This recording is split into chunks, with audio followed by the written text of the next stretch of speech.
السلام علیکم ورحمۃ اللہ وبرکاتہ۔ وعلیکم السلام ورحمۃ اللہ وبرکاتہ۔ کیا حال ہے آپ کا؟ الحمدللہ۔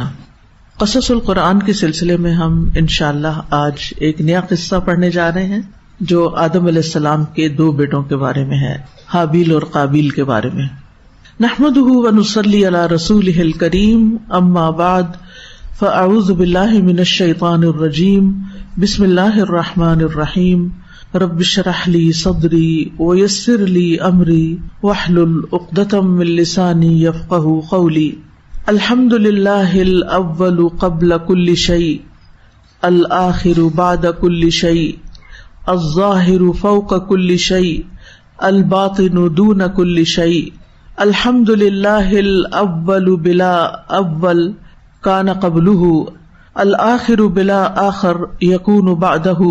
الحمد للہ الذی ابتدأ الخلق بقدرته ابتداء وجعلهم في قبضته احیاء وامواتا وجعل لكل روح منهم قوتا معلوما ورزقا مقسوما۔ ہر قسم کی حمد اللہ کے لیے ہے جو ہر چیز سے اول ہے، جو ہر چیز کے بعد سب سے آخر ہے، جو ہر چیز سے اوپر ظاہر ہے، جو ہر چیز کے قریب باطن ہے۔ ہر قسم کی حمد اللہ کے لیے ہے جو سب سے اول ہے، اس سے پہلے کوئی نہ تھا، جو سب سے آخر ہے، اس کے بعد کوئی اور نہیں ہوگا۔ ہر قسم کی حمد اللہ کے لیے ہے جس نے اپنی قدرت سے مخلوق کو ایک نرالے اور انوکھے طریقے پر پیدا کیا اور ان کی زندہ حالت میں، ان کی مردہ حالت میں ان کو اپنے قبضے میں کیا۔ یعنی انسان چاہے زندہ ہو چاہے مردہ ہو، اللہ کے قبضے قدرت میں ہے، اور ان میں سے ہر ایک روح کے لیے اس کی ایک معلوم غذا بنائی اور اس کا تقسیم کیا ہوا رزق دیا۔ یہ ہے ہمارا اللہ جو تعریف کے لائق ہے۔ نحن نقص عليك احسن القصص بما اوحينا اليك هذا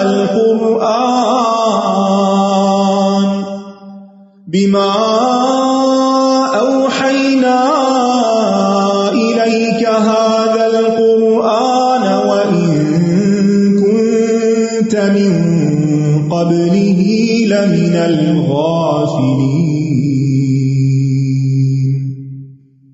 آج ہم آدم علیہ السلام کے دو بیٹوں جو حقیقی بیٹے تھے، قابیل اور حابیل کا قصہ بیان کریں گے۔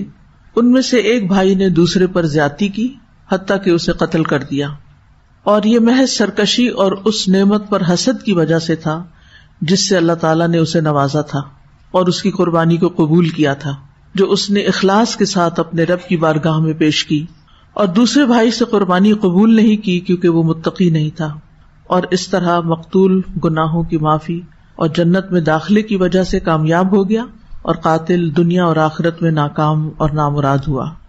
یہ نظر یا قربانی کس لیے پیش کی گئی تھی، اس کے بارے میں کوئی صحیح روایت تو نہیں ملتی، البتہ کچھ واقعات مشہور ہیں جو تورات وغیرہ سے لیے گئے ہیں کہ ابتدا میں آدم اور حوا علیہم السلام کے ملاپ سے بیک وقت لڑکا اور لڑکی پیدا ہوتے تھے، یعنی ایک پیٹ میں دو بچے ہوتے تھے اور ایک اس میں سے لڑکا اور دوسری لڑکی ہوتی تھی۔ دوسرے حمل سے پھر لڑکا لڑکی ہوتے۔ اللہ تعالیٰ نے آدم علیہ السلام کے لیے یہ مشروع ٹھہرایا تھا کہ وہ اپنے بیٹوں کی شادی اپنی بیٹیوں سے ہی کریں، لیکن وہ ہوتا کیسے تھا کہ آدم علیہ السلام ایک ولادت میں پیدا ہونے والی لڑکی کا نکاح دوسری ولادت میں پیدا ہونے والے لڑکے سے کرتے تھے، یعنی جو بہن بھائی اکٹھے پیدا ہوتے تھے ان کا آپس میں نکاح نہیں ہوتا تھا، بلکہ دوسرے دفعہ جو دو بچے پیدا ہوتے تھے ان میں سے جو لڑکا ہوتا تھا وہ پہلے حمل سے جو لڑکی ہوتی تھی اس سے نکاح کرتا تھا، اور اسی طرح وائس ورثہ۔ اب ہوا یہ کہ حابیل کے ساتھ پیدا ہونے والی بہن جو تھی وہ خوبصورت نہیں تھی، جبکہ قابیل کے ساتھ پیدا ہونے والی بہن خوبصورت تھی، تو اس وقت کے اصول کے مطابق حابیل کا نکاح قابیل کی بہن کے ساتھ اور قابیل کا حابیل کی بہن کے ساتھ ہونا تھا، یعنی اسی کی اجازت تھی۔ لیکن قابیل چاہتا یہ تھا کہ وہ حابیل کی بہن کی بجائے اپنے ہی ساتھ پیدا ہونے والی بہن جو کہ خوبصورت تھی اس سے نکاح کر لے۔ آدم علیہ السلام نے اسے سمجھایا لیکن وہ نہ سمجھا۔ بالآخر آدم علیہ السلام نے ان دونوں کو بارگاہ الہی میں قربانیاں پیش کرنے کا حکم دیا اور فرمایا کہ جس کی قربانی قبول ہو جائے گی قابیل کی بہن کا نکاح اس سے کر دیا جائے گا۔ تو جیسا کہ تورات سے معلوم ہوتا ہے کہ اس زمانے میں جو نذر کی قربانی ہوتی تھی اس کی قبولیت کا یہ دستور تھا کہ نذر اور قربانی کی جو چیز ہوتی تھی وہ کسی بلند جگہ پر رکھ دی جاتی تھی اور آسمان سے آگ نمودار ہو کر اس کو جلا دیتی تھی، جو اس بات کی علامت ہوتی تھی کہ قربانی قبول ہو گئی، اور جس کی قربانی قبول نہیں ہوتی تھی اس کو آگ نہیں جلاتی تھی۔ تو اس قانون کے مطابق حابیل نے اپنے ریوڑ میں سے ایک بہترین دمبا اللہ کی نذر کیا اور قابیل نے اپنی کھیتی کے غلے میں سے ردی قسم کا غلہ قربانی کے لیے پیش کیا۔ دونوں کی حسن نیت اور نیت بد کا اندازہ اسی عمل سے ہو گیا، لہذا حسب دستور آگ نے آ کر حابیل کی نظر کو جلا دیا اور اس طرح قبولیت کا شرف اس کے حصے میں آ گیا۔ قابیل اپنی توہین کسی طرح برداشت نہ کر سکا تو اس نے ظلم اور تشدد کی راہ اختیار کرتے ہوئے اپنے مظلوم بھائی کو جان سے ہی مار ڈالا، قتل کر دیا۔ جب قابیل نے اپنے نیک سیرت بھائی کو مار ڈالا تو اسے یہ سمجھ نہ آئی کہ وہ لاش کا کیا کرے۔ بالآخر اللہ تعالیٰ نے 2 کوے بھیجے جو آپس میں لڑ رہے تھے، ان میں سے ایک کوے نے دوسرے کو چونچے مار مار کے ہلاک کر دیا، پھر اس نے اپنی چونچ سے زمین کو کریدنا شروع کیا، یعنی جو قاتل تھا، یہاں تک کہ اس میں اتنا گڑھا بن گیا جس میں مردہ کوے کی لاش کو چھپایا جا سکتا تھا۔ تو کوے نے مردہ کوے کی لاش کو اس گڑھے میں رکھ کر اوپر سے مٹی ڈال کر اسے زمین میں دفن کر دیا۔ قابیل یہ سارا منظر دیکھ رہا تھا۔ اس وقت وہ سوچنے لگا کہ مجھ کو تو اس کوے جتنی بھی عقل نہیں کہ جس نے اپنے بھائی کی لاش کو چھپا دیا، مجھے تو مارنے کے بعد اب یہ بھی سمجھ نہیں آ رہا کہ میں اس مردہ جسم کو کیا کروں، کیونکہ اس سے پہلے ابھی یہ سلسلہ شروع نہیں ہوا تھا۔ خیر اس نے بھی اسی طرح زمین میں گڑھا کھود کر اپنے بھائی کی لاش کو زمین میں دبا دیا۔ جب دبا چکا تو اب اس کا نفس اس کو ملامت کرنے لگا کہ ایک نیک سیرت اور شفیق بھائی اس سے ہمیشہ کے لیے جدا ہو گیا، اور اس بات پر بھی اسے ندامت ہوئی کہ اس نے اپنے بھائی کو قتل کر کے ایک بہت بری حرکت کی ہے۔ اسی واقعے کے بارے میں کچھ اور روایات میں کچھ یوں آتا ہے کہ آدم علیہ السلام کے دونوں بیٹوں میں سے ایک کھیتی باڑی کرتا تھا جو کہ قابیل تھا، اور دوسرا جو حابیل تھا اس نے بکریاں پال رکھی تھی۔ انہیں جب یہ حکم ملا کہ وہ اپنی قربانی پیش کریں تو حابیل نے اپنی خوش دلی سے اور اللہ کے حکم پر مکمل راضی ہو کر اپنی بکریوں میں سے سب سے افضل اور موٹی اور سب سے اچھی بکری قربان کی، اور قابیل نے اپنی کھیتی میں سے بدترین حصہ قربان کیا اور خوش دلی سے بھی نہیں کیا۔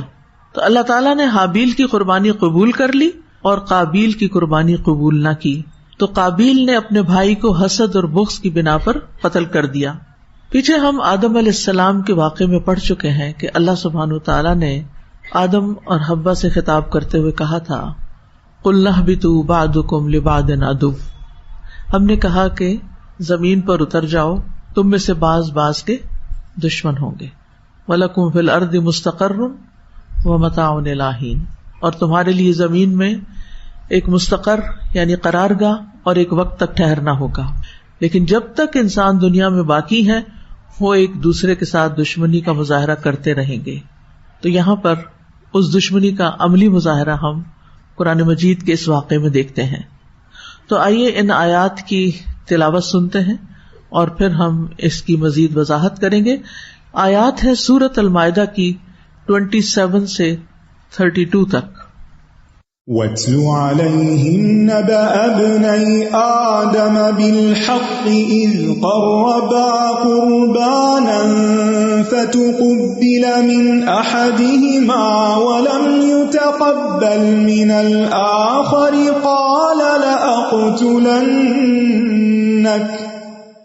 قَالَ إِنَّمَا يَتَقَبَّلُ اللَّهُ مِنَ الْمُتَّقِينَ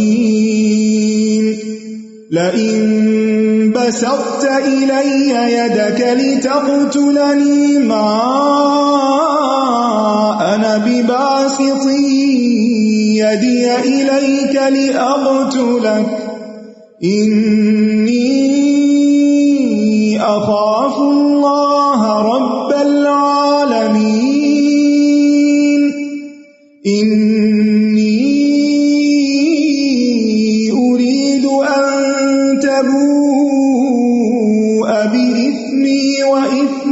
فتكون من أصحاب النار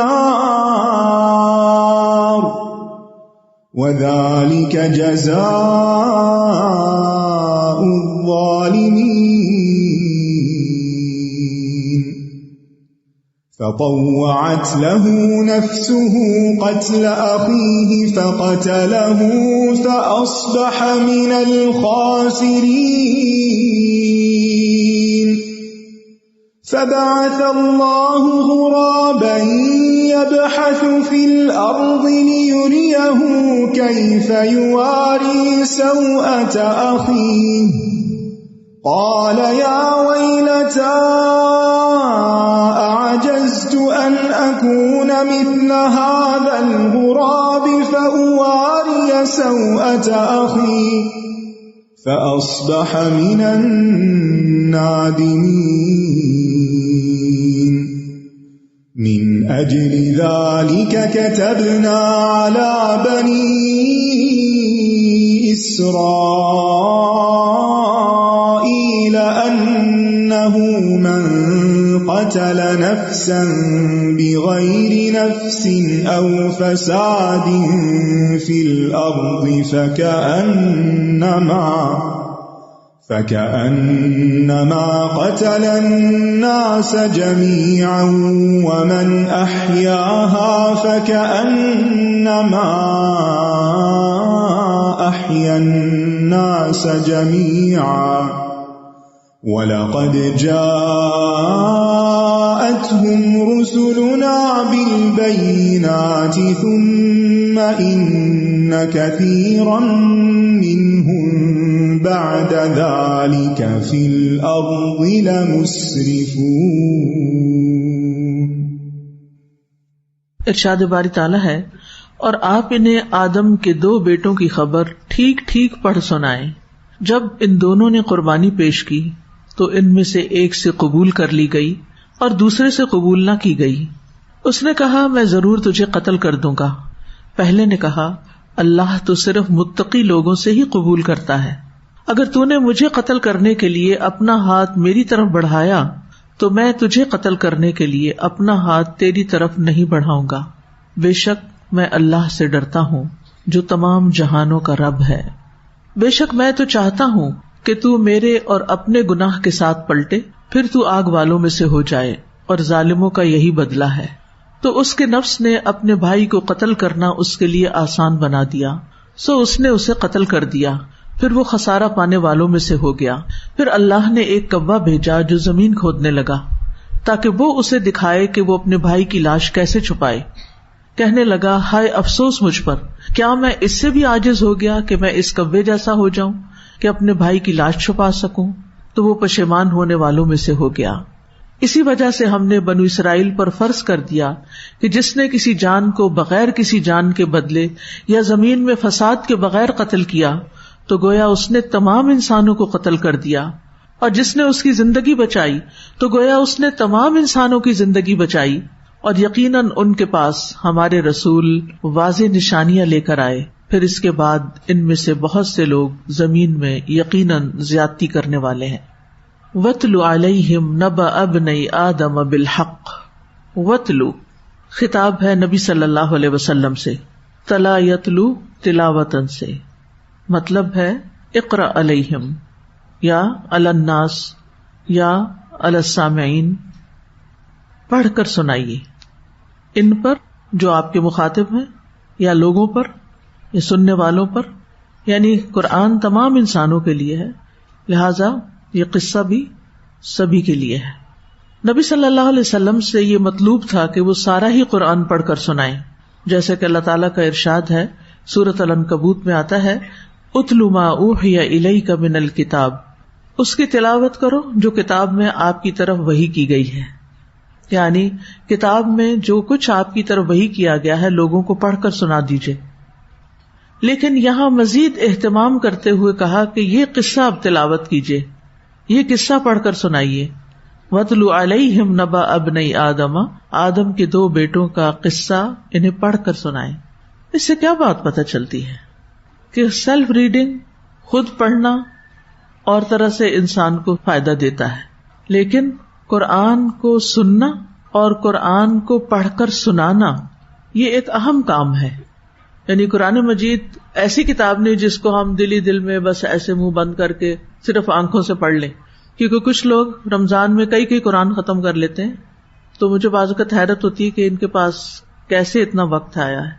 تو پتہ چلتا ہے کہ بس وہ انگلی پھیر رہے ہوتے ہیں، آنکھوں سے لفظ دیکھ رہے ہوتے ہیں، دل میں پڑھ رہے ہوتے ہیں، منہ سے کچھ ادا نہیں کرتے. کچھ تو ایسا کرتے ہیں اور کچھ بس منہ کے اندر ہی پڑھتے رہتے ہیں، تھوڑی سی بھی آواز اونچی نہیں کرتے.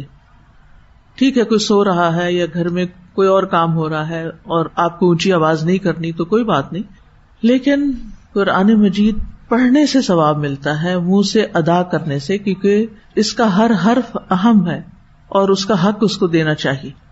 یعنی یہ ہم پر لازم ہے کہ ہم حروف کا حق ادا کرتے ہوئے اس کو پڑھیں، آواز کے ساتھ پڑھیں اگر اپنے لیے بھی تلاوت کر رہے ہیں. لیکن جو قرآن کے معلم ہیں، داعی ہیں، قرآن جانتے ہیں، ان کو چاہیے کہ وہ اس وحی الہی کو دوسروں کو پڑھ کر سنائیں، یعنی تلاوت کر کے سنائیں، اس کا ترجمہ سنائیں، اس کا مطلب بتائیں، کیونکہ اس تدبر سے، اس غور و فکر سے بات اور طرح سمجھ میں آتی، اور طرح دل پہ اثر کرتی. آپ خود قرآن پڑھتے ہیں اور طرح سمجھ آتا ہے، کسی اچھے سے قاری کی قرات میں سنتے ہیں، دل پہ کچھ اور ہی اثر ہوتا ہے. ترجمہ ساتھ دیکھتے اگر آتا ہو، سمجھ کے سنتے پڑھتے ہیں تو اور ہی طرح اثر ہوتا ہے. جب آپ کسی کو پڑھا رہے ہوتے ہیں تو کچھ اور ہی طرح سمجھ میں آ رہا ہوتا ہے. تو یہ قرآن کا معجزہ ہے. اور قرآن آیا کس لیے ہے؟ کتاب انزلناہ الیک مبارک لیدبروا آیاتہ ولیتذکر اولو الالباب. یہ کتاب جسے ہم نے نازل کیا آپ پر، یہ کس لیے ہے؟ کتاب انزلناہ الیک مبارک، یہ بڑی برکت والی ہے، اور اس کی برکتیں تب آتی ہیں سامنے لیدبروا آیاتہ، تاکہ وہ اس کی آیات میں تدبر کریں. تدبر کا لفظ دبر سے ہے. دبر کہتے ہیں کسی چیز کے سب سے نچلے حصے کو، نیچے، ڈیپ ڈاؤن جانا، ڈیپتھ تک پہنچنا، آخر تک جانا، گہرائی تک جانا. یعنی ایسا غور و فکر جو انسان کو گہرائی تک لے جائے اور صرف ظاہری معنی نہیں دیکھے، بلکہ اس کے اندر جو گہرے معنی چھپے ہوئے ہیں، جو اس کا پس منظر ہے، جو اس کا کانٹیکسٹ ہے، اس کی روشنی میں بھی اس کو سمجھے، اور حالات حاضرہ کی روشنی میں بھی انسان اس کو سمجھے اور اس سے رہنمائی لے، ہدایت لے. کیونکہ یہ کتاب کیا ہے؟ کتاب ہدایت ہے. تو نبی صلی اللہ علیہ وسلم کو خطاب ہے، وَاتْلُ عَلَيْهِمْ، آپ انہیں پڑھ کر سنائیے. کیا؟ نبا، ایک نبا ہوتی ہے اور ایک خبر ہوتی، دونوں کا ترجمہ خبر کر دیا جاتا ہے. نبا کسی اہم معاملے کی خبر ہوتی ہے، جیسے قرآن مجید میں آتا ہے عَمَّ يَتَسَاءَلُونَ، کس چیز کے بارے میں ایک دوسرے سے سوال جواب کر رہے ہیں، عَنِ النَّبَإِ الْعَظِيمِ، اس بڑی خبر کے بارے میں. بریکنگ نیوز، بڑی خبر، اہم خبر. کون سی؟ قیامت کی. وہاں تو یہ مراد ہے. اور یہاں بھی یہ جو واقعہ ہے، یہ جو قصہ ہے، یہ بڑا اہم قصہ ہے. اس میں ہمارے لیے بہت سے سبق ہیں. اور خبر جو ہوتی ہے وہ اہم بات کی بھی ہو سکتی ہے اور غیر اہم کی بھی ہو سکتی، دونوں طرح ہوتا ہے. یعنی بعض اوقات اہم خبریں بھی ہوتی ہیں، لیکن ضروری نہیں کہ سبھی اہم ہو، غیر اہم بھی ہو سکتی. لیکن نبا جو ہے وہ اہم خبر ہی کے لیے آتا ہے. ابنئی تسنیہ کا صیغہ ہے، ابنئی آدم، ابنین تھا تو ابنئی آدم مضاف مضاف الیہ ہونے کی وجہ سے نون اڑ گیا.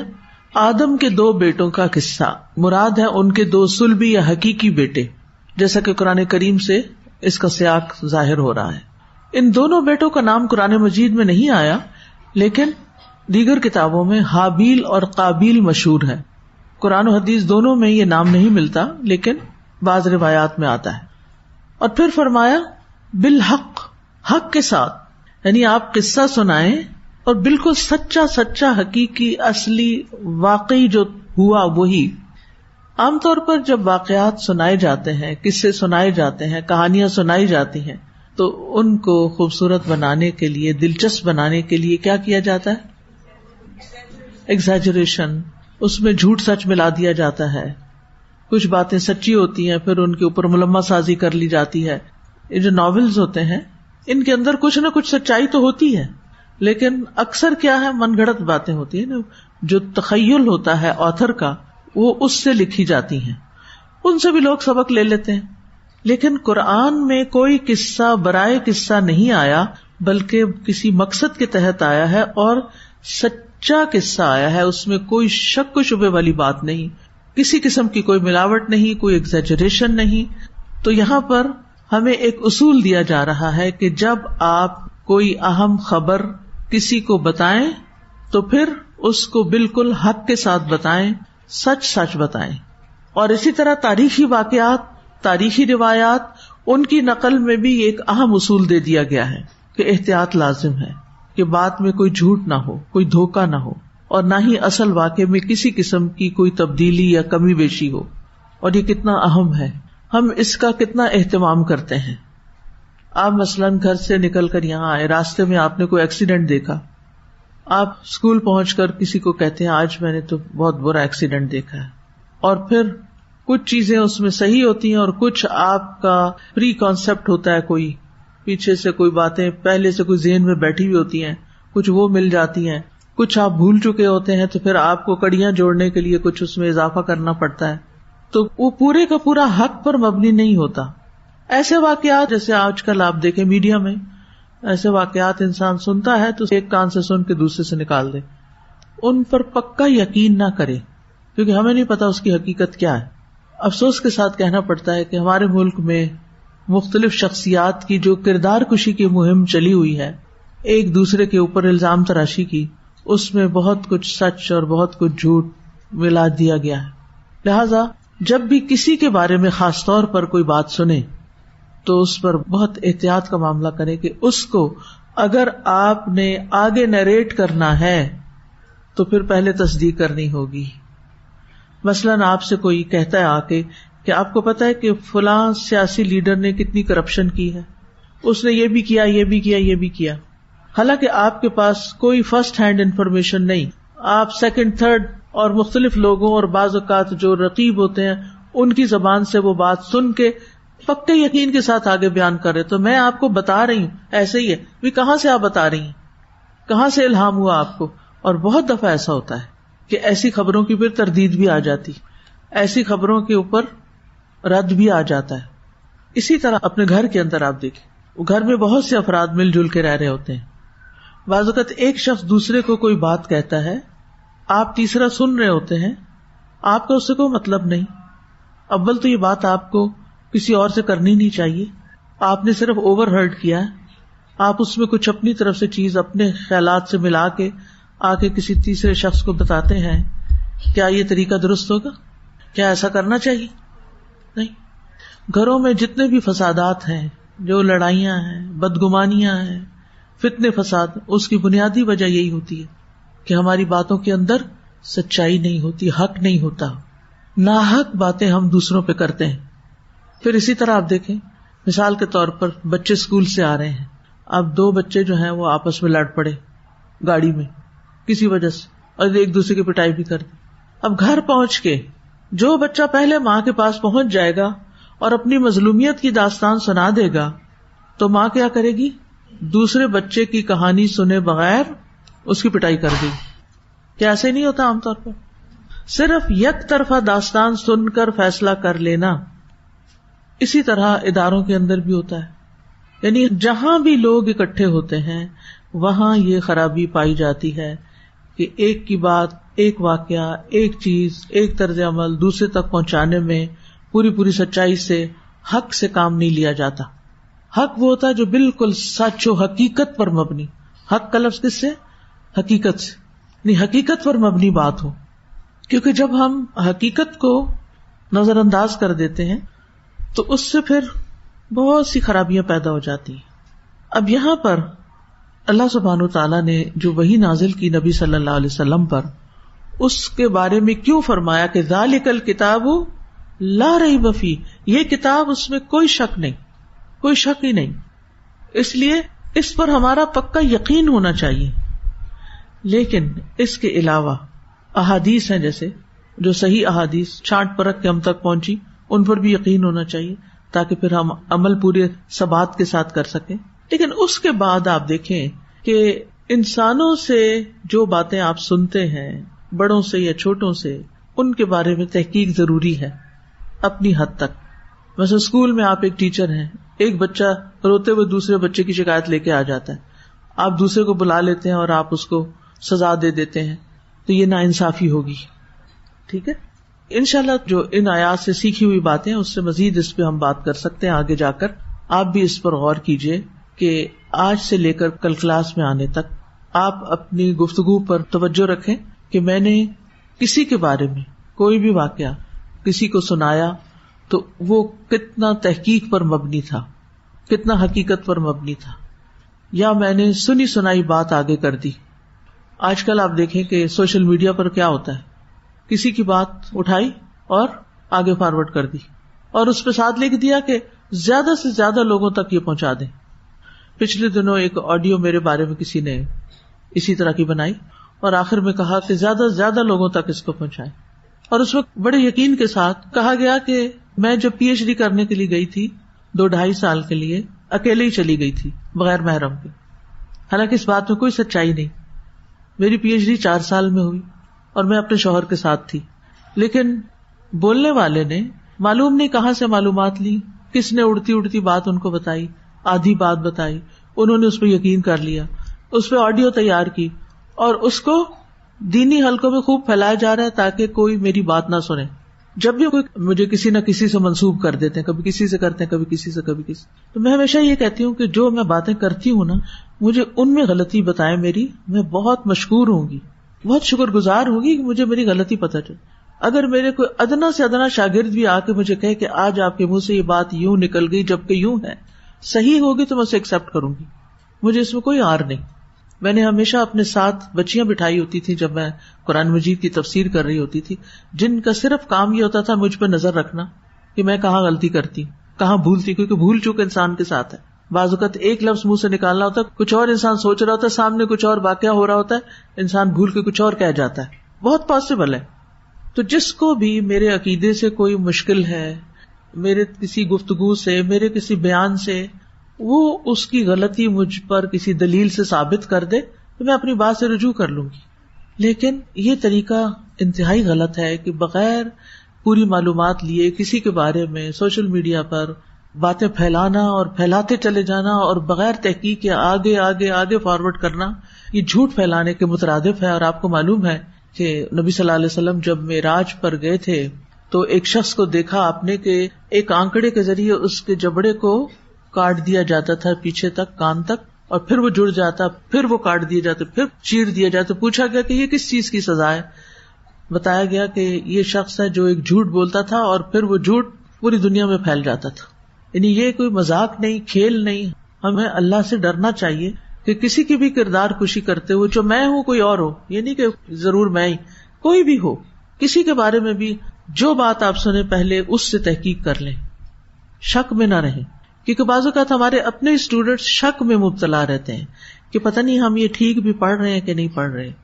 حالانکہ قرآن آپ کے سامنے کھلا ہوا ہے، ترجمہ آپ کے سامنے ہے، جو کہا جا رہا ہے پورا آن لائن جا رہا ہے، صرف آپ نہیں سن رہے، اور لوگ بھی سن رہے ہیں جو مختلف طرح کا علم رکھتے ہیں، مختلف چیزوں کے اوپر کرٹیسائز کر سکتے ہیں، وہ فیڈ بیک بھی بعض اوقات دیتے ہیں.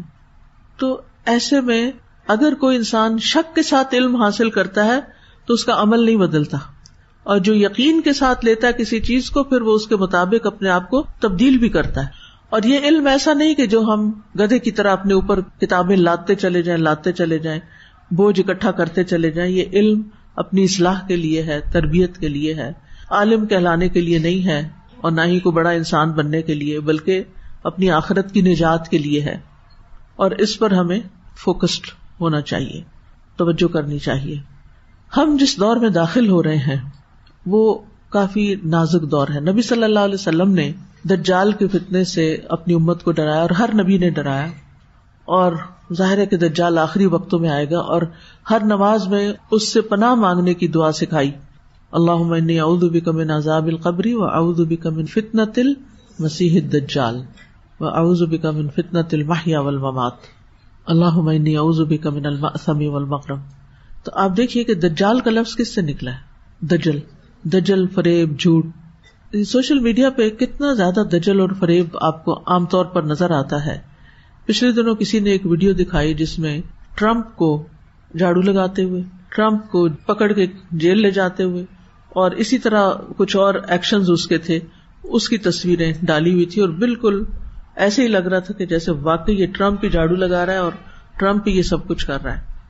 تو میں نے پوچھا کسی سے کہ یہ کیا قصہ ہے, یہ کیسے انہوں نے یہ تصویریں بنا لی؟ انہوں نے کہا کہ جو آرٹیفیشل انٹیلیجنس اب آ رہی ہے اس کے ذریعے اب یہ عین ممکن ہو گیا ہے کہ کسی بھی انسان کو کسی بھی طرح اس کا امیج لے کے اس کو کسی بھی شکل میں کوئی بھی کام کرتے ہوئے اسے دکھایا جائے.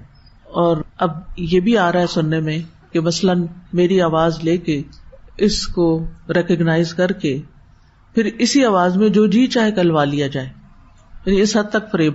اور پھر آپ دیکھیے کہ اس وقت چیٹ جی پی ٹی کا پتہ ہے آپ کو؟ کتنے لوگوں کو پتا ہے؟ چند شکر ہے سب کو نہیں پتا, بچے ہوئے ہیں ابھی بھی فتنے سے بچے ہوئے ہیں. 10 سال کے بچے کو بھی پتا ہے اب, جو ہر وقت لے کے بیٹھے رہتے ہیں.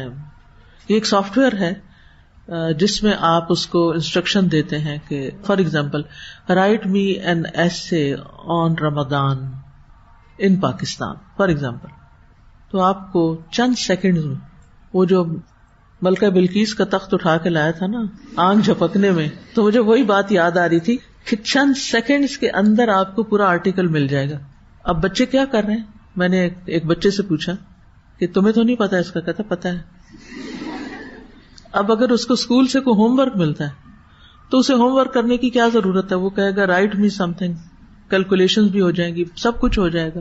وہ صرف انسٹرکشن دے رہا ہے اور اس کے لیے سب کچھ تیار. کہتا ہے ہماری کلاس کے 90% بچے اسی چیٹ سے کام کر کے لاتے ہیں. اب آپ سوچئے کہ ان بچوں کا فیوچر کیا ہوگا. کیا یہ بھی دھوکہ نہیں؟ کیا یہ کام جو وہ دکھا رہے ہیں ٹیچر کو یہ حق ہے؟ نہیں. اب ٹیچرز کو بھی سوچنا پڑے گا کہ وہ اس کا مقابلہ کیسے کریں. تو چیزیں جو ہے نا وہ ہاتھ سے نکلتی جا رہی. سچائی پہ قائم رہنا, سچائی کی تلاش اور سچ کو تھام لینا اور سچ کو آگے پھیلانا یہ مشکل ہوتا جا رہا ہے. اس لیے یہ جو حق کی بات ہے نا اس کو بس پکڑ لیں کہ بغیر تحقیق کے آگے نہیں بات پھیلانی. بعض اوقات ہمیں کوئی اس طرح کی ویڈیوز مل جاتی ہیں جن کی کوئی اصلیت حقیقت نہیں ہوتی. ہم ایک دفعہ پڑھ کے وہ پتہ نہیں فلاں جگہ یہ سورج نکل آیا اور فلاں یہ چاند نکل آیا, اور وہ ایک دوسرے کو 10 20 ہزار لوگوں کو بھیجنا شروع کر دیتے ہیں. کیا ضرورت ہے اس کو بھیجنے کی جبکہ آپ کو اس کے حق ہونے کا پتہ ہی نہیں. تو اگر آپ کو نہیں پتا نا تو کیا کریں؟ فاسألوا اہل الذکر ان کنتم لا تعلمون. جو اس فیلڈ کے لوگ ہیں نا ان سے پوچھ لیا کریں, ان سے معلوم کر لیا کریں کہ اس چیز کی حقیقت کیا ہے. کل کافی دیر تک کسی سے ڈسکشن ہوتی رہی ان ساری چیزوں پر, جو کچھ ہو رہا ہے اور جو اے آئی میں فیوچر اس کا بن رہا ہے. تو ڈر بھی لگ رہا تھا اور پھر یہی بات ذہن میں آ رہی تھی کہ دجال کے لیے لگتا راہیں آسان ہو رہی ہیں. آج سے 10 سال پہلے بھی جب میں دجال کی حدیثیں پڑھتی تھی تو میں سوچتی تھی کہ یہ ہوگا کیسے, لیکن اب کے حالات دیکھ کر لگتا ہے کہ یہ ہونا کچھ مشکل نہیں. جو شخص جھوٹ پر خوش ہوتا ہے نا اور جس کے اندر یہ تحقیق کا مادہ نہیں ہوتا نا, جو سچ کو سچ کے طور پر نہیں لینا چاہتا, وہ پھر دجال کی باتوں سے بڑی جلدی متاثر ہو جائے گا. جو دجال کہے گا وہ فوراً ایکسپٹ کر لے گا.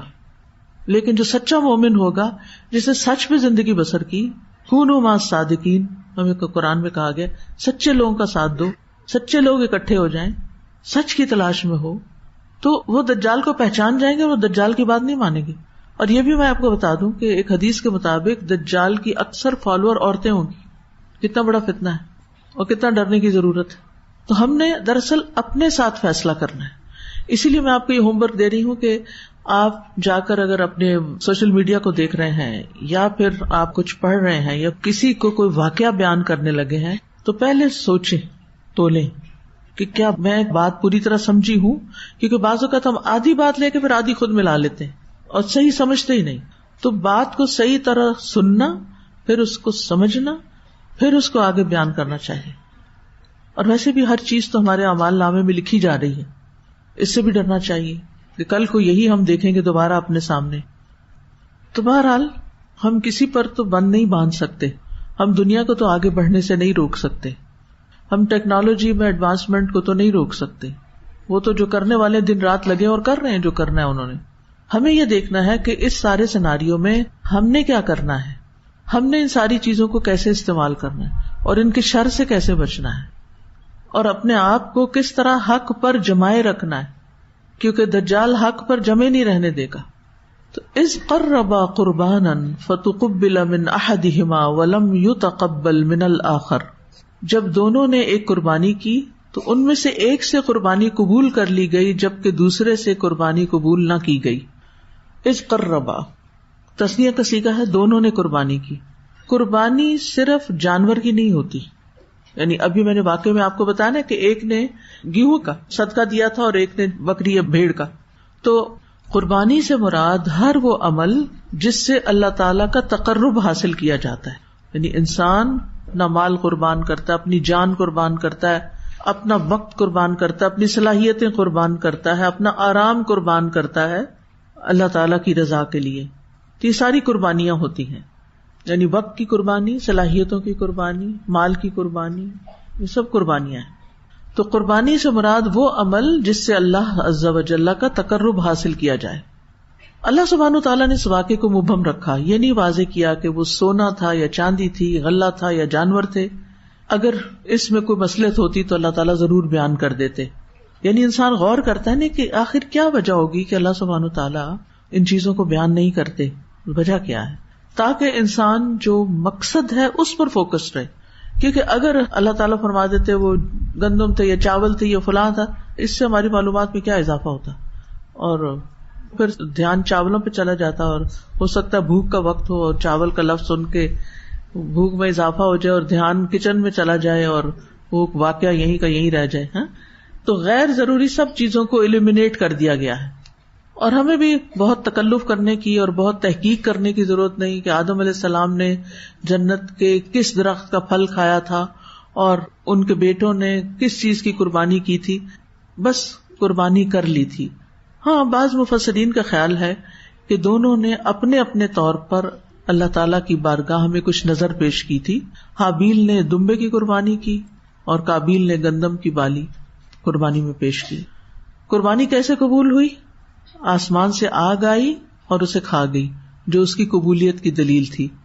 اور یہ بات ہمیں حدیث سے بھی ملتی ہے، صحیح بخاری میں روایت آتی ہے جس سے پتہ چلتا ہے کہ سابقہ اقوام کی غنیمتوں کو آگ کھا جاتی تھی. ابو ہریرہ روایت کرتے ہیں کہ نبی صلی اللہ علیہ وسلم نے فرمایا، پہلے انبیاء میں سے ایک نبی نے جہاد کیا حتیٰ کہ اللہ نے ان کو فتح عطا کی، پھر انہوں نے مال غنیمت کو اکٹھا کیا اور آگ آئی تاکہ اسے کھائے، بھسم کر دے، لیکن آگ نے اسے نہ جلایا. اس نبی علیہ السلام نے کہا کہ تم میں سے کسی نے خیانت کی ہے، اس لیے یہ غنیمت قبول نہیں ہو رہی اللہ کے ہاں، لہٰذا اب ہر قبیلے کا ایک ایک شخص مجھ سے بیعت کرے، یعنی ہاتھ پہ ہاتھ رکھے. چنانچہ ایک شخص کا ہاتھ ان کے ہاتھ سے چپک گیا. تو اس نبی علیہ السلام نے فرمایا کہ تیرے قبیلے والوں نے چوری کی ہے، اب تمہارے قبیلے کے سب لوگ مجھ سے بیعت کریں تو پتہ چل جائے گا کہ چور کون ہے. پھر 2 یا 3 آدمیوں کے ہاتھ ان کے ہاتھ سے چپک گئے. اس کے بعد اس نبی علیہ السلام نے فرمایا کہ تم نے ہی خیانت کا ارتکاب کیا ہے. چنانچہ وہ لوگ سونے کا سر لے آئے جو گائے کے سر جیسا تھا. وہ مال غنیمت میں سونے کا سر، آپ دیکھیں گائے کا سر اچھا بڑا بڑا ہوتا ہے، تو جب انہوں نے دیکھا اتنا سارا سونا ہے تو چلو اس کو چھپا لیتے ہیں، یہ نہیں پیش کرتے، جل ہی جائے گا، چلو کوئی سی کام آ جائے. تو انہوں نے آخر وہ پیش کیا، لے آئے. جب اسے مال غنیمت میں رکھا گیا تو آگ آئی اور مال غنیمت کو کھا گئی. تو رسول اللہ صلی اللہ علیہ وسلم نے فرمایا کہ پھر اللہ تعالیٰ نے ہمارے لیے مال غنیمت حلال کر دیا. پہلی امتوں کے لیے مال غنیمت حلال نہیں تھا، لیکن امت مسلمہ کے لیے مال غنیمت حلال کر دیا گیا. اس نے ہماری کمزوری اور عاجزی کو دیکھا، اس لیے ہماری خاطر مال غنیمت کو حلال قرار دے دیا. یعنی ہماری کمزوری کی وجہ کہ ہم صبر نہیں کر سکتے، اللہ نے اس کو حلال کر دیا. اب جو ہی یہ قربانی ہوئی، قال لأقتلنک، اس نے کہا میں تجھے ضرور قتل کر دوں گا. اب وجہ کیا تھی؟ حسد. حسد کی بنا پر ایک بھائی دوسرے بھائی کو قتل کرنے کا ارادہ کرتا ہے. یعنی وہ بیٹا جس کی قربانی قبول نہ ہوئی تھی وہ دوسرے پہ غضبناک ہو گیا اور حسد کی بنا پہ بولا لأقتلنک. اس میں آپ دیکھیے لام تاکید کا ہے اور نون ثقیلہ بھی، اور پھر قسم مقدر ہے. جہاں نون ثقیلہ ہوتا ہے نا وہاں لام تاکید کا، اس میں واو قسم کی مقدر ہوتی ہے، چھپی ہوئی ہوتی ہے. تو 3 مؤکدات، یعنی اس نے پکا یہ ارادہ کر لیا، اللہ کی قسم میں تجھے ضرور ضرور مار ہی ڈالوں گا، یعنی میں بس مار دوں گا تمہیں. غصے میں تھا وہ، اور غصہ کس بنا پہ تھا؟ حسد کی بنا پہ تھا. اب آپ دیکھ لیجئے کہ آسمان پر پہلا گناہ ہوا تو وہ حسد کی بنا پر ہوا. حسد کی بنا پر ابلیس نے آدم علیہ السلام کو سجدہ نہیں کیا. اور زمین پر پہلا گناہ ہوا تو وہ بھی کس بنا پر ہوا؟ حسد کی بنا پر. فرانسس بیکن کا قول ہے کہ حاسد کبھی تعطیل کا دن نہیں مناتے. مطلب یہ ہے کہ حسد ایک ایسی چیز ہے جو شخص اس میں گرفتار ہو وہ برابر اسی میں ہی رہتا ہے. وہ ہر وقت حسد کی آگ میں جلتا رہتا ہے, کسی لمحے اس کو قرار نہیں آتا. تو کیسی چیز ہے حسد, لیکن کتنے زیادہ لوگ اس میں مبتلا رہتے ہیں. شاید دنیا میں سب سے بڑی, سب سے زیادہ جو اخلاقی بیماری پائی جاتی ہے وہ حسد ہے. اور ہر شخص کسی نہ کسی طرح حسد میں مبتلا ہوتا ہے. بعض لوگ اظہار کر دیتے ہیں اور بعض اظہار نہیں کرتے. قال انما يتقبل الله من المتقین, اس نے کہا بے شک اللہ تو متقی لوگوں سے ہی قبول کرتا ہے. یعنی اللہ تعالی کے ہاں قبولیت کا جو معیار ہے وہ تقویٰ ہے. تقویٰ اختیار کرنا اللہ کی بارگاہ میں قبولیت کا راز ہے. یعنی جب اس کی قربانی قبول نہیں ہوئی تو اس نے غصے کا اظہار کیا, تو بھائی نے کہا اس میں میرا تو کوئی گناہ نہیں, یہ تو اللہ کا فیصلہ ہے. اور اللہ سبحانہ وتعالیٰ بھی کسی کا عمل تقویٰ کی بنا پہ قبول کرتے ہیں. یعنی اللہ تعالیٰ وہی صدقات, وہی اعمال قبول کرتے ہیں جو اللہ کی رضا اور اجر و ثواب کی نیت سے کیے گئے ہوں اور عمل کرنے والا تقویٰ کی صفت سے متصف ہو. یہاں پر آپ دیکھیے کہ لفظ انما کو کلمہ حسر کہتے ہیں, ہا صاد را, حسر. یہ اس بات کا فائدہ دیتا ہے کہ عمل کی قبولیت صرف اور صرف متقیوں پر موقوف ہے. حسر جو ہوتا ہے نا, اس میں نفی بھی ہوتی ہے, اس بات بھی ہوتا ہے. انا کس کو کہتے ہیں؟ بے شک, یقیناً. یہ کیا ہے؟ اس بات ہے نا. اور نفی کیا ہے؟ ما. انا ما کا کیا مطلب ہے؟ نہیں. انا ہے اور ما نہیں, ہے نا عجیب سی بات. انا ما, اسی لیے پہلے لوگ ترجمہ کیا کرتے تھے سوائے اس کے نہیں, یعنی یہی بات ہے. یعنی تقویٰ ہی قبولیت کا سبب ہے. تقویٰ ہوگا تو عمل قبول ہوگا, تقویٰ نہیں تو عمل قبول ہونے کی نفی ہو جائے گی. تو یہ کلمہ اس بات کا بھی فائدہ دیتا ہے کہ جو عمل قبول نہیں ہوتا تو وہ عمل کرنے والے شخص کی ذات کی وجہ سے ایسا ہوتا ہے. ایسا نہیں کہ کسی بیرونی یا خارجی سبب سے عمل قبول نہیں ہوتا. ٹھیک ہے نا, کسی بیرونی سبب سے نہیں, بلکہ عمل کی قبولیت کا انحصار ہماری اپنی نیت پر ہوتا ہے. انما الاعمال بالنیات. تو ہر انسان کو وہی بدلہ ملے گا, وہی نتیجہ اس کا نکلے گا جو اس کی نیت ہوگی. جیسی نیت ویسی مراد, جیسا درخت ویسا پھل. اس آیت میں تقویٰ سے کیا مراد ہے؟ شیخ الاسلام ابن تیمیہ کہتے ہیں اللہ تعالیٰ کا فرمان ہے انما یتقبل اللہ من المتقین. اس کا مطلب ہے کہ اللہ ان لوگوں کا عمل قبول کرتا ہے جو عمل میں تقویٰ اختیار کرتے ہیں, جو عمل میں تقویٰ اختیار کرتے ہیں, اس طرح کہ وہ عمل نیک ہو, عمل بھی صحیح ہو اور خالص اللہ کی رضا کے لیے کیا گیا ہو, اور یہ کہ وہ سنت کے مطابق ہو. یعنی اگر کوئی دینی کام, جیسے اللہ تعالیٰ کا فرمان ہے فمن کان یرجو لقاء ربہ فلیعمل عملا صالحا ولا یشرک بعبادۃ ربہ احدا. جو کوئی اپنے رب سے ملاقات کی امید رکھتا ہے اسے چاہیے کہ نیک عمل کرے, یعنی عمل بذات خود بھی نیک ہو, اچھا ہو, اور اپنے رب کی عبادت میں کسی ایک کو بھی شریک نہ کرے, یعنی اس میں کوئی دکھاوا ریاکاری نہ ہو بلکہ نیت خالصتاً اللہ کی رضا ہو. عمر بن خطاب اپنی دعا میں کہا کرتے تھے اللہم اجعل عملی کلہ صالحا واجعلہ لوجہک خالصا ولا تجعل لأحد فیہ شیئا. یا اللہ میرے تمام اعمال نیک بنا دے اور ان کو اپنی رضا کے لیے خالص کر دے, اور ان اعمال میں کسی غیر کا کوئی حصہ نہ بنانا. ٹھیک ہے, میرے تمام اعمال نیک بنا دے اور ان کو اپنی رضا کے لیے خالص کر دے, اور ان اعمال میں کسی اور کا کوئی حصہ نہ ہو, صرف اور صرف اللہ کے لیے. کیا حابیل نے یہ بات فخریہ طور پر کہی تھی؟ اس کو اپنی نیکی کا کوئی فخر تھا؟ نہیں, فخریہ طور پر نہیں کہی تھی, بلکہ اپنے بھائی کو ترغیب دینے کے لیے کہ تم بھی اگر چاہتے ہو کہ تمہاری قربانی قبول ہو تو کیا کرو؟ تقوی اختیار کرو. بلکہ جو بھی چاہتا ہے کہ اس کی قربانی، اس کی نیکی، اس کا عمل قبول ہو تو وہ تقوی اختیار کرے. اللہ سبحانہ وتعالیٰ جب کسی کا عمل قبول کرتا ہے تو حکمت کی بنا پہ قبول کرتا ہے، اور اگر رد کرتا ہے تو وہ بھی حکمت کی بنا پہ ہوتا ہے. اللہ سبحانہ وتعالیٰ کے ہاں فیورٹزم نہیں ہے کہ اللہ تعالیٰ اس کو پسند کرتا ہے تو بس یہ صحیح عمل کرے یا غلط کرے بس اس کا تو قبول ہی ہے. ایک بہت متقی انسان، بہت اچھا انسان سارے کام اچھے کرتا جاتا، ایک کام اچھا نہیں کرتا تو آپ کا کیا خیال ہے وہ بھی قبول ہو جائے گا؟ نہیں، وہ رد کر دیا جائے گا کیونکہ وہ اچھا نہیں ہے، بذات خود اچھا نہیں، جس کی مثال بدعت ہے. تو سوال یہ پیدا ہوتا ہے کہ کیا انسان کو اپنے بارے میں یہ کہنا چاہیے کہ میں متقی ہوں، میں تو اللہ سے بہت ڈرتا ہوں؟ کبھی سنا کسی کو کہتے ہو؟ سنا؟ ہاں، کہتے ہیں لوگ مجھے تو بھائی اللہ سے بڑا ڈر لگتا ہے، میں تو یہ نہیں کر سکتا. قرآن مجید میں آتا ہے فلا تزکوا انفسکم هو اعلم بمن اتقى، اپنی پاکیزگی کا دعویٰ نہ کرو، وہ زیادہ جاننے والا ہے کہ متقی کون ہے، کون بچتا ہے. اللہ تعالیٰ نے ان لوگوں کی مذمت کی ہے قرآن مجید میں جو اپنی پاکی بیان کرتے ہیں، سیلف پریز کا شکار ہوتے ہیں.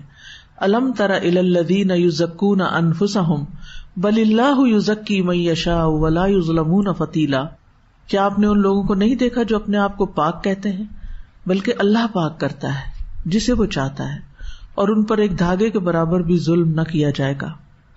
آپ صحابہ کو دیکھیے، کہیں آپ کو نہیں ملے گا کہ وہ اپنی صفات بیان کر رہے ہوں کہ وہ متقی ہیں، پرہیزگار ہیں، بلکہ عموماً آپ دیکھیں گے کہ وہ اپنے آپ کو بلیم ہی کرتے رہتے تھے.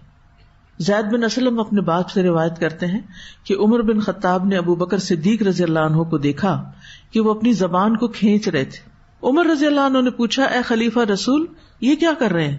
انہوں نے کہا یہ مجھے ہلاکت گاہوں کی طرف لے جاتی ہے.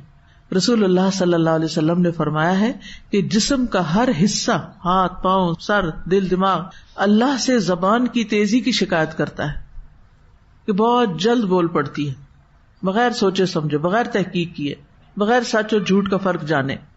تو کچھ لوگوں کا یہ تکیہ کلام ہوتا ہے کہ میں تو اللہ سے ڈرتا ہوں، میں تو انتہائی مخلص ہو کے یہ کام کر رہا ہوں. تو اس طرح کی اپنی تعریفیں نہیں کرنی چاہیے، اپنے نفس کو پاک نہیں کہنا چاہیے، بلکہ دوسرے لوگوں کے بارے میں حسن ظن رکھنا چاہیے کہ وہ اچھے ہیں مجھ سے. تو فخر کی بجائے دوسرے کو ترغیب یا نصیحت کرنے کے لیے اس طرح کا کہنا جائز ہے، جیسے اس حدیث میں آتا ہے. انس بن مالک کہتے ہیں کہ 3 آدمی نبی صلی اللہ علیہ وسلم کی ازواج مطہرات کے گھروں میں آئے تاکہ وہ آپ کی عبادت کے بارے میں معلومات حاصل کریں. جب انہیں اس کی خبر دی گئی تو انہوں نے اسے کم خیال کیا، کہنے لگے نبی کی عبادت سے ہمارا کیا مقابلہ، اللہ تعالیٰ نے آپ کے تو اگلے پچھلے گناہ معاف کر دیے. چنانچہ ان میں سے ایک نے کہا میں ہمیشہ رات بھر نماز پڑھتا رہوں گا، دوسرے نے کہا میں ہمیشہ روزے سے رہوں گا، افطار نہیں کروں گا، تیسرے نے کہا میں عورتوں سے علیحدگی اختیار کر لوں گا، کبھی نکاح نہیں کروں گا. اتنے میں رسول اللہ صلی اللہ علیہ وسلم ان کے پاس تشریف لے آئے. آپ نے ان سے پوچھا کیا تم نے یہ باتیں کہی ہیں؟ خبردار، اللہ کی قسم میں تمہاری نسبت اللہ سے زیادہ ڈرنے والا ہوں اور تم سب سے زیادہ متقی ہوں، لیکن میں روزے رکھتا ہوں اور افطار بھی کرتا ہوں، نماز پڑھتا ہوں اور سوتا بھی ہوں، اس کے علاوہ عورتوں سے نکاح بھی کرتا ہوں. جس نے میری سنت سے اعراض کیا وہ مجھ سے نہیں. تو نبی صلی اللہ علیہ وسلم نے یہ بات اپنے نفس کے تزکیے کے لیے نہیں کہی تھی، بلکہ لوگوں کی خیر خواہی کرتے ہوئے کہا تھا جنہوں نے اپنے اوپر پاکیزہ چیزیں حرام قرار دے دی تھی. تو آپ نے ان کو واضح کرنے کے لیے یہ بات کہی تھی لکنی اصوم و افطر و اصلی و ارقد و اتزوج النساء فمن رغب عن سنتی فلیس منی. ٹھیک ہے کہ میں تم سب کی نسبت اللہ سے زیادہ ڈرنے والا ہوں اور تم سب سے زیادہ تقوی رکھتا ہوں. اب یہ آپ نے فخر کے طور پر نہیں بات کی تھی، بلکہ سمجھانے کے لیے ان لوگوں کو جو ان امور کو ناجائز قرار دے رہے تھے. ٹھیک ہے، تو اس سے یہ پتا چلتا ہے کہ اگر آپ نے مثلا اپنے بچے کو کچھ سکھانا ہے اور آپ اس کو سکھانے کے لیے اپنی مثال دیتے ہیں کہ میں یہ کام اس طرح کرتی ہوں، تو یہ سیلف پریز میں نہیں آتا، بلکہ ایک پریکٹیکل ایگزامپل کے ذریعے آپ اس کو موٹیویٹ کر رہے ہیں. یہ آپ کا ضمیر آپ کو بتاتا ہے، دل آپ کو بتاتا ہے کہ آپ یہ بات کیوں کر رہے ہیں. یعنی کچھ لوگ تعریف کو بالکل ہی ختم کر دیتے ہیں اور کچھ بغیر سوچے سمجھے تعریفیں کرتے ہیں. ہمیشہ مقصد اور وجہ دیکھنی چاہیے کہ کیوں کر رہے ہیں. تو اللہ تعالیٰ سے دعا ہے کہ اللہ تعالیٰ ہمیں بہترین عمل کی توفیق دے. کل اس آیت سے حاصل ہونے والے فوائد کو دیکھیں گے انشاءاللہ. وآخر دعوانا ان الحمد للہ رب العالمین. سبحانک اللہم و بحمدک اشہد ان لا الہ الا